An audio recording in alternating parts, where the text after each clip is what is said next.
누구나 60여 년을 살다 보면 뒤를 돌아보게 됩니다. 인생의 반환점을 맞이한 사람들은 새로운 인생 2막을 꿈꾸기도 하지만 어떻게 살아야 할지 한편으론 막막해지는 경우도 많습니다. 또 나름대로 최선을 다해 살아왔다고 해도 이른을 앞둔 대부분의 사람들은 분명 후회되는 일들이 생깁니다. 미래에 희망이 없어 보인다 해도 포기하지 말고 지금부터 할 수 있는 일들을 꾸준히 실천해야 합니다. 인생이란 것이 한 번 가면 다시는 그 시절로 돌아갈 수는 없기 때문입니다. 나이가 들면 알게 되는 인생길이 있습니다. 그래서 더 소중한, 그래서 더 애틋하고 그리워질 그 길을 우리 모두는 지금도 걸어가고 있습니다. 여러분은 어느 길목쯤에 와 계신가요? 어디에 서서 무엇을 바라보고 계신가요? 나름 열심히 살았다고 생각했는데 정신을 차리고 보니 남은 건 그저 그런 체력, 좁디 좁은 인간관계, 서먹서먹한 가족, 그리고 간당간당한 노후자금뿐이신가요? 은퇴자들은 말합니다. 갑자기 망망대해에 표류하는 난민이 된 기분이라고 말이죠. 말이 좋아 인생이 이모작이지. 어디 의지할 데 없는 막막함과 불안감에 잠이 안 올 지경이라고 말입니다. 그럼에도 불구하고 멋지게 나이 들고 살맛 나게 사는 선배 시니어들의 노하우가 여기 있습니다. 연금밖에 없다던 김 부장은 어떻게 노후 걱정이 없어졌을까요? 시니어 트렌드 전문가이자 은퇴 전문 칼럼니스트인 저자가 우리보다 20에서 30년 먼저 고령사회에 진입하고 대량 은퇴를 10년 이상 일찍 맞이한 일본의 실제 사례와 일본 베이비부머 은퇴자들의 현실을 추적하여 담아낸 행복한 은퇴 생활을 위한 노후 대책 비법서입니다. 은퇴 선배들이 입을 모아 얘기하는 말이 있습니다. 한마디로 인생관을 은퇴형으로 바꿔라는 것입니다. 즉, 은퇴 후 현실을 직시하고 그에 맞춰 관점을 바꿔야 행복한 노후를 보낼 수 있다는 것입니다. 그렇다면 구체적으로 무엇을 알고 어떤 관점으로 바라봐야 하는 걸까요? 저자는 은퇴 선배들의 가슴 절절한 후회담과 그들이 맞이한 뒤바뀐 일상, 통념을 깨뜨리는 그들만의 대처법 등을 꼼꼼히 분석하여 크게 5가지 주제로 조언을 하고 있습니다. 그중 오늘 영상에서 이야기 드릴 내용은 노후를 위협하는 6가지의 적과 행복한 노후를 위해 60대에는 꼭 해두어야 할 일 10가지입니다. 영상 끝까지 보시고 도움 받아가셨으면 좋겠습니다. 노후에 겪는 모든 문제나 상황을 생각해보고 막연했던 노후를 조금 더 선명하게 바라볼 수 있는 시간이 되길 바랍니다. 지금 바로 시작하겠습니다. 우리가 은퇴하기 전에 알았다면 좋았을 것들. 퇴직하기 전에 미리 좀 해둘 걸. 직장에 다닐 때는 몰랐는데 막상 은퇴하고 나니 후회가 되는 일이 한두 가지가 아니죠. 현역 시절에 미리 준비해 두었다면 얼마나 좋았을까 하는 아쉬움이 진하게 남을수록 늦은 때가 다가오는 것입니다. 55세에서 74세에 은퇴한 남녀 1000명에게 퇴직하고 나니 무엇이 가장 후회되는가? 다시 현역 시절로 돌아간다면 가장 해보고 싶은 것이 무엇인가? 이렇게 질문해보면 먼저 건강 분야에서 후회막급한 1위는 뜻밖에도 정기적으로 치아 검진을 받을 걸 이었습니다. 이가 부실하면 먹는 즐거움은 반감됩니다. 먹는 즐거움이 없으면 그만큼 삶의 질도 떨어질 수밖에 없지요. 특히 의치 등은 대부분 보험이 적용되지 않아 가게 살림에도 타격이 큽니다. 은퇴자들은 웬만큼 아프지 않은 치아를 방치하기 쉽지만 그 대가는 실로 크다고 말했습니다. 다음으로 2위는 운동으로 체력을 길러둘 걸, 3위는 평소 많이 걸을 걸, 4위는 폭식하지 말 걸, 5위는 간식을 자제할 걸, 6위는 두발 관리 좀 해둘 걸, 7위는 담배를 끊을 걸, 8위는 나만의 스트레스 해소법을 찾아둘 걸, 9위는 사소한 것에 연연하지 말고 많이 웃을 걸, 10위는 규칙적인 생활을 할 걸이었습니다. 다음으로 돈과 관련한 분야에서 가장 많이 후회하는 것은 역시 저축이었습니다. 좀 더 많이 자축해 둘 거리라는 응답이 압도적으로 많았습니다. 응답자들은 연금만으로 꾸려가는 노후 생활은 상상 이상으로 힘들다고 입을 모았습니다. 일본 매체 중에서는 노후 자금으로 연금 외 3천만 엔, 우리나라 돈으로 약 3억 원은 필요하다 말하는 곳도 있습니다. 생활비에 1천만 엔, 자녀 결혼 지원비와 주택 수리비 등에 2천만 엔이 들어간다는 계산입니다. 정년 퇴직 후에도 매달 나가는 주택대출 잔금에 대한 은퇴자들의 후회는 그야말로 절절했습니다. 넉넉지 않은 살림의 대출 잔금 부담은 가히 치명적일 정도라는 것입니다.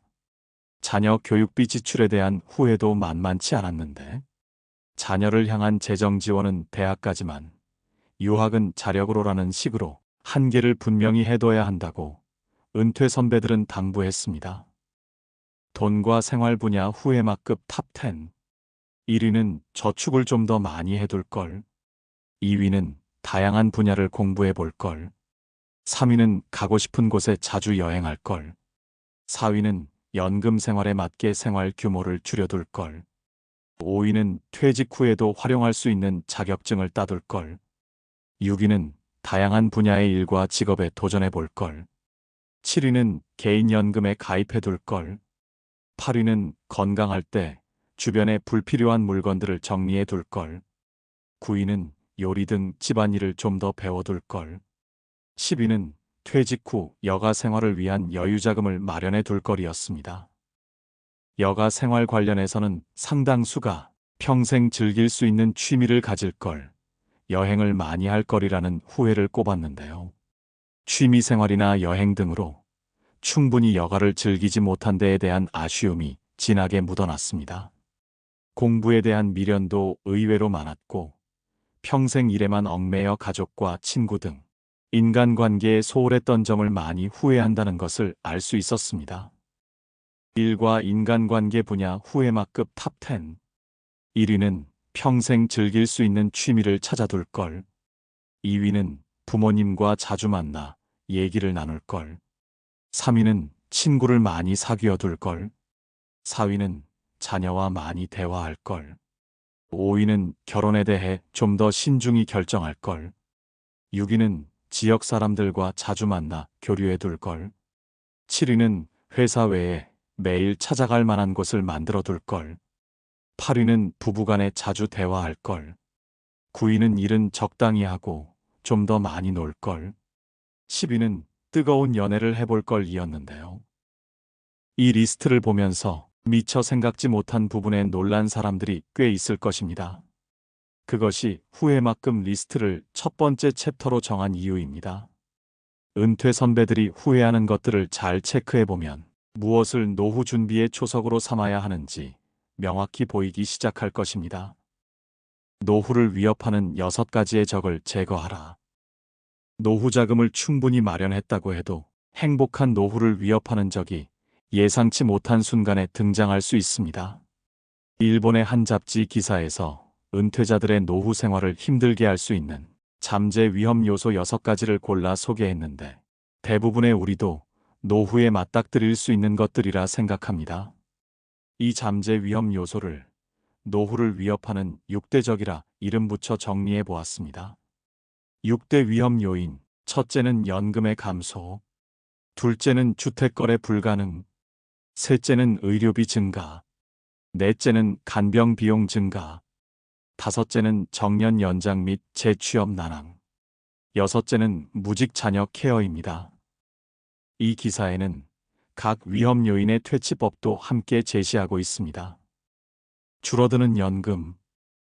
국민연금 고갈이나 감소에 대한 우려가 끊임없이 불거지고 있습니다. 앞으로 연금이 제대로 나올지 낙관할 수만은 없는 상황입니다. 연금을 더 걷어 현상 유지시키는 방법도 있지만, 개인이 안아야 할 부담 증가보다는 연금액 수령의 감소 쪽을 선택할 수도 있습니다. 특히 자영업자와 직장인의 연금 수령액 차이가 더 벌어질 것이고, 이는 세대 간 차이가 아니라 세대 내 차이도 커질 것이라는 의미로, 그 결과 자영업자의 연금 생활은 더 힘들어질 가능성이 높습니다. 이에 대한 대책은 없는 걸까요? 사실상 절약하거나 저축을 늘리거나 이도 저도 할 수 없다면 계속 일하는 수밖에 없습니다. 대기업에서 근속한 사람이라면 어떻게든 퇴직금으로 일을 메우는 것이 가능하지만 중소기업 퇴직자 같은 경우는 결국 개인연금이나 노후저축으로 대비할 수밖에 없는 것이 현실입니다. 팔리지 않는 집, 노후에 돈 없으면 집 팔아 마련하면 된다는 말은 일본에서 이미 옛 이야기가 된 지 오래입니다. 우리나라도 일본처럼 가게 될 것이라는 전문가들의 이야기가 많은데요. 요즘 노인 대국 일본의 골머리를 썩이는 문제 가운데 하나가 늘어나는 빈집입니다. 일본 전체 가구 수에서 빈집이 차지하는 비율이 전국 평균 13%를 넘어섰습니다. 대략 780만 채가 사람이 살지 않는 폐가라는 것입니다. 물론 빈집이 도시보다 농촌에 몰려 있긴 하지만 도쿄 도심의 빈집 문제도 그냥 지나칠 수 없는 상황까지 와버렸습니다. 도쿄의 일부 구청은 빈집 관리나 해체를 하는 기관에 지원금까지 주며 문제 해결을 위해 애쓰고 있는 실정입니다. 빈집 문제는 일본에서 부동산이 노후자금으로 대체되는 시절이 끝났음을 방증합니다. 이런 상황에서 주택의 자산 가치는 계속해서 하락할 수밖에 없다고 부동산 전문가들은 확신하고 있습니다. 그럼 어떻게 하면 좋을까요? 일본의 경우 정답은 팔 수 있다면 당장 파는 것이 좋다였습니다. 도쿄 도심의 알짜배기 땅이나 일부 개발 이익이 예상되는 특별구역이 아니라면 속상하더라도 지금 파는 게 그나마 남는 장사라는 설명입니다. 일각에서는 일본 주택 가격이 앞으로 20년 동안 매년 2% 하락할 것이라는 전망도 내놓고 있습니다. 초고령화 사회 진입을 목전에 둔 한국 사회의 부동산 전망도 긴 안목에서 따져봐야 합니다. 증가하는 간병 비용. 일본의 고급 노인 요양시설인 유료 노인 홈과 같이 좀 괜찮은 민간 간병시설은 못해도 1인 월 20만엔, 약 200만 원 정도의 비싼 비용을 지불해야 합니다. 최근은 가격이 내려가고는 있지만 은퇴부자나 거액의 연금 수급자가 아니면 입주하기 어렵습니다. 지방자치단체 등이 운영하는 공적 요양시설도 월 10만엔, 약 100만 원 정도를 지불해야 합니다. 이 또한 만만치 않은 액수입니다. 그래서 일본 정부는 간병 문제 해결을 병원이나 시설 간병에서 재택 간병 쪽으로 유도하고 있습니다. 재택 간병은 보통 월 6만 5천엔, 약 65만 원 정도가 드는데 혼자서 거동이 가능한 경우, 특히 스스로 화장실에 갈 수 있는 사람의 한정된 이야기입니다. 재택 간병에 대개 수반되는 주간 간병 서비스 센터를 이용한 통근 간병의 경우 자력으로 배변이 안 되면 요금이 크게 올라가기 때문입니다. 이를 두고 전문가들은 간병 비용이라는 강적을 퇴치하기에 최후의 존엄, 즉 자력 배변을 지킬 수 있는 신체 유지가 가장 중요하다고 강조합니다. 늘어나는 의료비 부담. 일본은 2014년 4월부터 70에서 74세 고령자의 의료보험 자가 부담 비율을 10%에서 20%까지 순차적으로 끌어올리겠다고 발표했습니다. 그만큼 고령자에게 의료비 부담이 늘어나는 것입니다. 일본의 연간 의료비는 총 40조엔, 약 400조 원으로 이 중 절반 이상이 65세 이상 고령자에게 들어가는데 특히 75세 이상부터 의료비 지출이 급격히 늘어납니다. 그러나 전문가들은 일본의 의료 재정이 어렵긴 해도 일반인에게 개인 부담률을 20% 이상 떠안길 수는 없을 것이라고 전망합니다. 부담 증가분의 상당 부분이 고액 소득자나 자산가를 대상으로 부과될 가능성이 높다는 것이 이들의 분석입니다. 따라서 일반인이 의료비 증가에 대비한다며 의료 관련 보험을 추가로 드는 것은 바람직하지 않습니다. 일본의 공적 의료보험 보장은 다른 나라에 비해 두텁기 때문에 차라리 그 돈은 저축해두고 노후 의료비에 대비하는 것이 현명하다는 말입니다. 국민건강보험의 경우 우리나라 또한 세계적인 수준입니다. 민간 의료보험을 추가적으로 과도하게 든 건 아닌지 체크해 볼 필요가 있습니다. 정년 연장과 재취업의 어려움. 일본의 정년 연장과 재취업의 문은 갈수록 좁아질 전망입니다. 이유는 지원자가 계속해서 늘어나고 있어서입니다.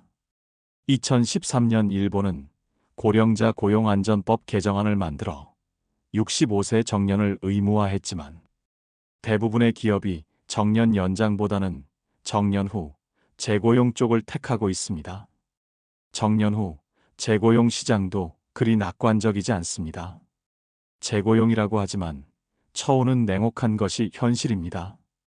대개 보너스가 없고 연봉도 기존에 비해 40%가 줄어듭니다. 중소기업은 20%가량, 대기업의 경우 60%까지 줄어든다고 합니다. 이는 대기업 직원일수록 박탈감이 크다는 이야기입니다. 직위도 촉탁사원과 같이 초라한 데다 심한 경우 책상 위치도 사무실 창가 구석진 곳에 주어지기도 합니다. 푸대접 받는 재고용 사원들은 전문성이 부족하거나 현역 시절 자신의 업무 능력을 개발하기보다 사내의 파벌과 인정 네트워크에 역량을 쏟아부었던 경우가 많습니다. 이에 반해 업무 전문성을 가진 능력 있는 고령 사원은 높은 대접을 받을 수 있습니다. 따라서 전문가들은 퇴직 전 자신의 능력을 객관적으로 평가해보고 현역 시절 자신의 업무의 전문성을 더 높이는 노력이 필요하다고 말합니다. 또 재취업을 하고자 할 때는 본인이 하고 싶은 것보다 할 수 있는 것에 초점을 맞추는 게 현명합니다. 무직 자녀의 등장. 우리의 상황에서는 아직 생소할 수도 있지만 일본에서는 부모에게 생계를 기대는 나이든 무직 자녀들이 노후의 새로운 위험 요소로 지목받고 있습니다. 일을 하지 않고 취업에 대한 의지도 없는 청년 무직자인 니트족의 고령화 현상 때문입니다. 2015년 일본의 초중학교 등교 거부자는 12만 명이 넘는 것으로 추산되었습니다. 이들 대부분은 어른이 되어서도 사회로 나가지 않는 무직자녀 예비군이라 할 수 있습니다. 또 최근 젊은이들에게서 프리터족이 계속해서 증가하고 있는데 이는 영어 프리와 독일어 아르바이트를 합성한 말로 고정 직장을 갖지 않고 아르바이트로 생계를 이어가는 사람을 뜻합니다. 이에 더해 파견사원 비정규직의 증가 현상 또한 무직자녀 리스크를 높이고 있습니다. 이에 노후자산 감소가 불가피합니다. 나이든 무직자녀들을 둔 은퇴 부모들의 노후 설계는 대대적인 수정이 필요하다는 이야기입니다. 무직자녀와의 동거를 위한 생존 비용은 주택이 있을 경우 대략 월 10만엔 약 100만원, 주택 임대료를 내야 한다면 월 16만엔 약 160만원 체제를 갖춰 놓아야 합니다. 또 무직자녀에게 청소와 요리법 등 자취 기술을 길러주고 절약 습관을 키워주는 것도 도움이 된다고 전문가들은 말합니다. 일부 지자체에서는 무직자녀 세대를 서포트해주는 정책을 내세우기도 하는데 이곳으로의 거주지 이전도 해결책이 될 수 있습니다. 20여 년간 교육비를 들여 성장시켰음에도 불구하고 그 자녀가 장년이 될 때까지 계속 뒷바라지해야 하는 씁쓸한 현실이 우리에게도 불어닥치지 않을까 걱정입니다. 혼자 사는 힘이 삶의 질을 좌우한다. 노후의 공포는 돈에서만 오는 게 아닙니다. 나이 들어 혼자가 되는 것을 불안해하는 사람이 많습니다. 몸도 마음도 쇠약해졌는데 주위에 아무도 없다는 건 상상만 해도 두렵고 우울해지는 일입니다. 하지만 나 홀로 노후에 대한 불안감은 잘만 대비하면 해소할 수 있습니다. 아니, 오히려 즐거움으로 바뀔 수도 있습니다. 니혼 게이자이 신문이 은퇴 전문가들의 조언을 들어 나 홀로 노후의 불안을 해소하는 방법을 소개한 바 있습니다. 이를 돈, 인간관계, 건강, 주거, 4가지로 나누어 정리해 보았습니다. 돈. 수입원과 노후자금 확보가 열쇠입니다. 혼자가 되어도 노후의 연금 수입 하나에만 의지하며 살 수는 없습니다. 최대한 오래 일할 수 있는 방편을 마련하거나 은퇴 후에도 계속해서 수입이 생기는 구조를 만들어 두어야 합니다. 동시에 퇴직 전부터 쓸데없는 지출을 줄이고 가계부를 슬림화하는 것도 그에 못지않게 중요합니다. 그러기 위해서는 첫째, 혼자 사는데 필요한 자금을 산출해야 합니다. 은퇴 후부터 연금이 지급되기 시작하는 65세까지 필요한 생활자금을 미리 계산해 보는 것이 중요합니다. 그런 다음 해당 자금을 마련하려면 지금부터 매달 얼마씩 저축해야 하는지 역산해 보세요. 막연히 불안해할 것이 아니라 산출 결과를 보며 고민해야 해결책도 떠오릅니다. 그리고 장기간 수입을 확보할 수 있는 능력을 갖추어야 합니다. 한국의 경우 현재 50세의 연금 수급 개시, 정년은 만 65세입니다. 앞으로 연금 지급 연령이 더 늦춰질 수도 있습니다. 따라서 안정된 나홀로 노후를 보내기 위해 가능한 한 오래 일할 수 있는 체제를 갖춰놓을 필요가 있습니다. 돈이 되는 자격증을 따놓거나 현재 갖고 있는 기술과 전문성을 업그레이드 하세요. 또한 집에서 홀로 시간을 즐기는 법을 찾아야 합니다. 집에서 혼자 무엇을 해야 즐거운지 아는 것은 나 홀로 노후를 보내는데 없어서는 안 될 중요한 자산입니다. 소소하거나 남이 보기에 조금 유치한 취미생활이라 하더라도 나 홀로 노후에는 남의 눈을 의식할 필요가 없다는 장점이 있습니다. 혼자서 마음껏 즐길 수 있는 데다 돈이 많이 들지 않는 취미생활이라면 생활비 절약 효과까지 있습니다. 즐거운 취미생활은 나 홀로 노후를 훨씬 살맛나게 만들어줄 것입니다. 인간관계. 먼 친구보다 가까운 이웃이 더 중요할 수 있습니다. 긴급 상황에 기민하게 대응 가능하다는 것은 성공적인 나 홀로 노후의 핵심 요소입니다. 일상에서 일어나는 사고나 건강상의 위급한 상황에서 당장 도움이 되는 사람은 나와 가까운 곳에 살고 있는 이웃일 가능성이 높습니다. 평소 집 주변에 사는 사람들과 잘 사귀어두면 곤란할 때 혈육보다 더 기묘한 도움을 받을 수 있습니다. 그런 이유에서 이웃에게는 반드시 먼저 인사하는 것이 좋습니다. 요즘에 우리는 이웃 주민과 인사를 주고받지 않는 경우가 많습니다. 하지만 상대가 먼저 밝게 인사를 건네는데 그것을 무시하거나 불쾌해할 사람은 없습니다. 가볍게 주고받는 인사가 이웃들과 거리를 좁히는 계기가 되어줍니다.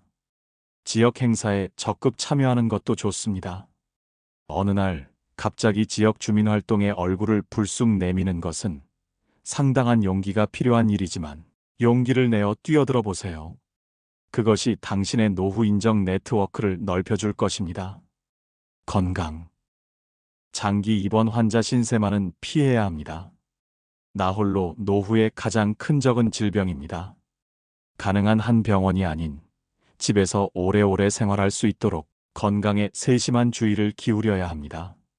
장기로 입원하게 되면 수입이 끊겨 의료비 부담이 더 커질 수도 있습니다.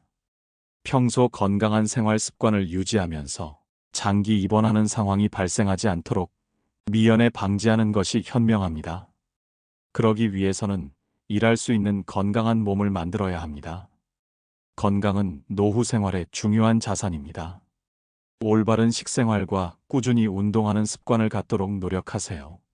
늘 몸에 좋은 것만 먹을 수는 없지만 담배나 술과 같이 건강을 해치는 것을 피할 수는 있습니다. 조깅이나 걷기, 헬스 등 꾸준히 할 수 있는 운동을 찾아 평생 지속할 수 있도록 건강한 생활 습관을 들이는 것이 중요합니다. 주거. 나 홀로 노후를 사는 임차 생활자의 가장 큰 걱정거리는 주거지 확보입니다. 하지만 최근 무주택 고령자를 위한 공영주택이나 독거노인의 거주를 돕는 주택이 늘어나는 추세입니다. 무주택 고령자 거주용 주택은 앞으로 계속해서 확대될 것입니다.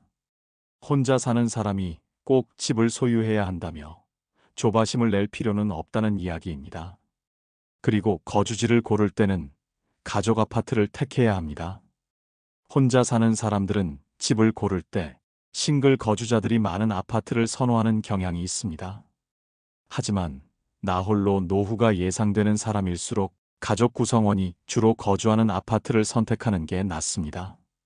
나 홀로 노후에는 이웃과 관계를 맺는 게 중요하고 그럴 때 가족이 있는 이웃이 좀 더 다가가기 수월하기 때문입니다. 마지막으로 노후에는 라이프 스타일에 맞춰 주거지를 바꿔보세요. 집을 임차할 때 무리해서라도 지하철역 주변처럼 교통 편의성이 좋은 곳을 선택하는 경우가 많습니다. 하지만 퇴직 후 직장까지 통근할 필요가 없게 되면 임차료가 싼 교외 지역으로 거주지를 옮기는 것도 좋은 선택입니다. 퇴직 직후에 할 수 있는 일이나 내 생활에 맞춰 주거 계획을 미리 세워둘 필요가 있습니다. 60대에 반드시 이것을 해둬야 후회하지 않는다.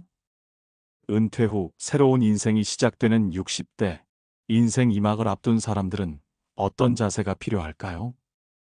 60대는 기존에 살아온 방식에서 벗어나 자신만의 삶의 방식을 정립하고 생물학적인 노화를 받아들여야 하는 그야말로 대격변의 시기입니다. 이 시기를 어떤 마음가짐으로 임하느냐가 행복한 노후를 결정짓는 것이나 다름없습니다. 마지막으로 행복한 노후를 위해 60대에 꼭 해두어야 할 일 10가지입니다. 아주 필수적이고 일상적이지만 그래서 전혀 생각해보지 못한 것도 있습니다. 이것을 이정표로 삼아 노후 대비를 하는 건 어떨까 합니다. 첫째, 20대에 하고 싶었던 것을 실천에 옮기세요. 60대가 되면 지금까지의 인생을 한번 되돌아볼 기회를 가질 필요가 있습니다. 그 중에서도 젊었을 때 품었던 꿈을 다시 되새겨보는 것이 중요합니다. 그 꿈이 인생 2막을 풍요롭게 하는 원천이 될 수 있기 때문입니다. 이제 와서 뭘 다시 할 수 있겠어? 라고 생각하는 사람과 이번에야말로 하고 싶었던 것을 시작해보자라고 생각하는 사람의 인생은 다를 수밖에 없습니다. 둘째, 친구 관계를 재정립하세요. 은퇴 직후에는 지금까지의 친구 관계를 재정립하는 것도 중요합니다. 60대 이후의 삶에 친구는 중요한 요소입니다. 그동안 연락불통이었던 친구가 있다면 용기를 내서 먼저 손을 내밀어 보세요. 50대까지는 동창회 자리에서도 경쟁의식이 발동하지만 환갑이 지나면 친구 사이에 또 다른 역학 관계가 만들어진다고 합니다. 같은 시대를 함께 싸우며 살아낸 전우의 느낌이랄까요? 그런 친구들과 시간을 같이 보냄으로써 그간 잊고 살았던 소중한 추억을 이끌어낼 수 있습니다. 그러한 시간을 즐기기 위해서는 친구를 만드는데도 노력을 기울여야 합니다. 그럴 필요가 있을까 하지 말고 일단 먼저 다가가 보세요. 여기서 한 가지 이해할 점은 친구를 만들 때 처음부터 연령의 제한을 두지 말라는 것입니다. 젊은 친구의 감성이나 지식을 접하는 것만으로도 당신의 감성과 지식이 연마되어 갈 수 있습니다. 셋째, 이 정도면 됐지 하는 생각을 떨쳐내세요. 이 정도면 됐지 더 뭘 하겠다고 하는 생각도 버려야 합니다. 인생에는 밀물과 썰물이 있기 마련입니다. 하지만 그렇다고 60대가 벌써 썰물 때라는 이야기는 아닙니다. 사회에서 얼마든지 자기 역할을 할 수 있습니다. 과거에는 하고 싶은 것이 있어도 가족을 위해 혹은 시간이나 체력, 그리고 돈의 제약 때문에 스스로 포기하곤 했었다면 자유로운 몸이 된 은퇴 후에는 얘기가 다릅니다. 조금 무리를 해서라도 뭔가에 도전해 보세요. 새로운 역할을 찾는 것을 넘어서서 인생 자체가 변할지도 모릅니다. 넷째, 배우자와의 관계를 다시 생각해 보세요. 지금까지 결혼 생활을 되돌아보면서 이 사람과 함께 무덤까지 갈 수 있는지 진지하게 한번 생각해 보시길 바랍니다. 60대가 이혼을 택할 수 있는 마지막 시기라는 말이 있습니다. 앞으로 남은 인생을 누구와 함께 걸을 것인가 떠올려 보세요. 결혼의 의미를 다시 생각하면서 배우자와 앞으로의 관계에 대해 진지하게 대화하는 기회를 가져볼 필요가 있습니다. 다섯째, 과거에 얽매이지 마세요. 행복한 노후를 바란다면 과거에 사로잡혀서는 안 됩니다. 특히 은퇴 후에도 여전히 과거에 일했던 회사의 명함을 들고 다니는 사람들이 있는데 이것은 결코 바람직하지 않은 행동입니다. 제2의 인생은 사회적 지위가 아니라 인물의 됨됨이로 평가받습니다. 60대를 기점으로 자신의 인간성을 가다듬는 노력을 해보시길 바랍니다. 여섯째, 돈 때문에 너무 고민하지 마세요.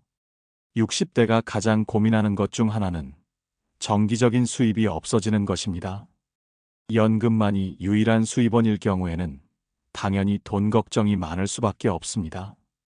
그러나 이처럼 돈 걱정을 하기 시작하면 마음의 평정도 잃게 됩니다. 그런데 돈이 없으면 정말 삶이 힘들어질까요? 그건 또 한 번 생각해 볼 문제입니다. 돈이 없어도 기관을 비롯한 주변의 도움을 받아가며 살 수도 있습니다. 돈에 대한 생각을 조금만 바꿔도 돈 걱정이 꼬리에 꼬리를 무는 돈의 저주에서 풀려날 수 있습니다. 한 발 더 나아가 은퇴 후에도 새로운 돈의 흐름을 창출하는 것도 가능합니다. 자신이 잘하는 것으로 다른 사람을 즐겁게 해주는 것이 돈이 될 수도 있습니다. 이런 것이 무슨 돈이 되겠어? 라는 생각은 버리시길 바랍니다. 당신이 일하며 살아온 30여 년이란 인생의 역사가 있기 때문입니다. 육아기술, 전문지식, 생활경험, 외국어 능력 등 은퇴자들의 역량은 생각보다 매우 훌륭합니다. 그것을 어떻게 돈으로 전환시킬 수 있을지 생각해보는 적극적인 사고방식이 필요합니다. 일곱째, 나만의 취미를 가져야 합니다. 취미를 갖는 것도 행복한 노후를 영위하는데 중요한 부분입니다. 이제까지 남들 눈치 때문에 하지 못했던 취미가 있다면 그걸 이제 해보는 것입니다. 재미나는 것을 찾아서 적극적으로 일을 벌여보세요. 그 일이 어떤 것이든 당신의 인생을 분명 두근거리게 해줄 것입니다. 이때 명심할 점은 일반적이고 보편적인 상식에 얽매이지 말고 창피하더라도 일단 시도해보는 것입니다. 여덟째, 젊은 친구를 사귀어 보세요. 젊은 친구를 사귀기 위해서는 우선 스타일부터 바꿀 필요가 있습니다. 과감하게 20, 30대 젊은이들의 감각을 배우고 경험해보는 것도 나쁘지 않습니다. 또 자신은 젊은이들과 수다를 떨 수 있는 사람인지 그렇지 못한 사람인지 자문해보는 것도 필요합니다. 젊은 사람들이 기피하는 노인들은 내 말이 항상 맞다고 자신의 경험을 들이대며 주장하는 고집스러운 부류입니다. 전 세계 국가를 불문하고 공통적으로 가진 특징입니다. 옛날에는 이렇게 했다. 예전이 좋았다는 등의 과거지향적인 화제보다 이것 참 재미있을 것 같다는 식의 호기심 어린 태도로 젊은이들과도 공감하고 교류할 수 있는 적극적인 자세가 필요합니다. 아홉째, 부모님이 돌아가셨을 때 나이를 세지 마세요. 60대가 되면 자신의 부모가 몇 세 때 돌아가셨는지 떠올려 보는 사람이 많다고 합니다. 사람의 수명은 모두 제각각입니다. 나의 부모가 60대일 때와 내가 60대인 지금은 분명 많이 다릅니다. 심지어 부모님이 돌아가신 나이가 되면 본인 또한 이제 언제 죽어도 여한이 없다고 말하는 사람들이 있는데 언제나 오늘이 새 인생을 시작하는 날이라는 마음으로 사는 인식의 전환이 필요합니다. 열째, 여행에 적극 나서야 합니다. 일상을 벗어나 멀리 여행을 떠나는 것은 우리가 그려보는 행복한 노후 이미지에 자주 등장하는 요소입니다. 매일 반복되는 단순한 일상을 보내다 보면 머리가 둔해집니다. 과학적으로 자극적인 순간을 자주 경험하는 것이 반복되는 인생을 흥미롭게 해줍니다. 집에서 보내는 하루와 타지에서 보내는 하루가 전혀 다르다는 것은 굳이 말하지 않아도 다들 잘 알 것입니다. 여행을 같이 할 사람이 꼭 필요한 것은 아닙니다. 나 홀로 여행도 추천할 만합니다. 냉정하게 봤을 때 60대는 건강상으로나 자금상으로나 인생을 살면서 모험을 할 수 있는 마지막 시기일지도 모른다는 것을 명심하세요. 나이가 들수록 우리는 조금 더 느긋하고 대범해져야 합니다. 그리고 멋지게 늙어가야 합니다. 삶의 마무리를 아름답게 하기 위해 가끔은 인생의 계획을 거꾸로 짜보는 것도 참 중요할 것 같습니다.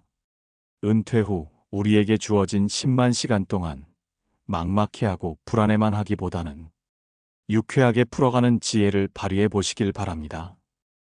호기심을 간직하면 하루하루 생기 있는 일상을 보내게 되고 더 새로운 인생을 살게 됩니다. 여러분, 도전 앞에서 주춤거리지 마세요. 그때 용기를 내서 할 걸 그랬어 하는 것들이 지금도 있지 않으신가요? 더 이상 그런 후회를 마음에 담아두고 살면 안 됩니다. 너무 많은 생각으로 마음처럼 잘 해낼 수 있을까 하는 염려로 더 이상 주춤거리지 마세요. 후회는 인생의 본질적인 부분이지만 다른 사람들의 경험에서 배우면 60대를 더 지혜롭게 헤쳐나가고 일반적인 함정을 피할 수 있습니다. 몸과 마음의 건강을 우선시하고 남의 눈치를 보지도 남과 비교하지도 말고 나에게 주어진 현재를 느긋한 마음으로 음미하세요. 소유욕을 버리고 단순해지면 마음의 평화가 찾아오고 내면의 성장을 키울 수 있을 것입니다. 쉽게 늙지도 포기하지도 마세요. 후회 없는 인생을 살아가시길 바랍니다.